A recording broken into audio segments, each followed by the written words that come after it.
இன்றைக்கி கடவுள் நம்மளுக்கு கொடுத்துருக்க வசனம் மீகா 7:9. நான் கர்த்தருக்கு விரோதமாக பாவம் செய்தேன். அவர் எனக்காக வழக்காடி என் நியாயத்தை விசாரிக்கும் மட்டும் அவருடைய கோபத்தை சுமப்பேன். அவர் என்னை வெளிச்சத்திலே கொண்டு வருவார். அவருடைய நீதியை பார்ப்பேன். இந்த வசனத்தை கொண்டு கடவுள் மட்டும் என்ன சொல்ல பார்ப்போம். நம்ம படுற கஷ்டத்துக்கு சில சமயம் நமக்கு காரணமே தெரியாது. எவ்வளவு யோசித்து பார்த்தாலும் சில நேரங்களில் எதுனாலும் இப்படி நடக்குது நம்மளால் புரிஞ்சிக்கவே முடியாது. நம்ம செய்கிற தப்புகளையும் பாவங்களையும் தேவன்கிட்ட சொல்லிட்டு மன்னிப்பு கேட்டாலும் தேவன் நம்மளை மன்னிக்கிறதுக்கு முன்னாடி தண்டனை கொடுக்க தான் செய்வார். கஷ்டமாக தான் இருக்கும். ஆனால் தேவன் கொடுக்குற தண்டனையில் நம்ம அழிந்து போக மாட்டோம். நாம் நினைப்போம் எப்பயோ செஞ்ச தப்புகளுக்கு இப்போ தண்டனையானு.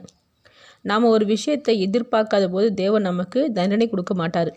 எப்போ ஒரு விஷயம் நடந்தால் நல்லாயிருக்கும் அப்படின்னு சொல்லி நினச்சி தேவன்கிட்ட கேட்குறோமோ அப்போ தான் அடியே கொடுப்பார்.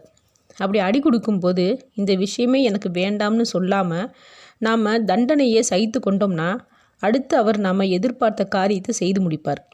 தேவன் நமக்கு கொடுக்குற தண்டனை நமக்கு வலிக்கணும் அப்படின்றதையும் தாண்டி நம்ம மறுபடியும் அந்த தப்புகளை செய்யக்கூடாதுன்னு தான்.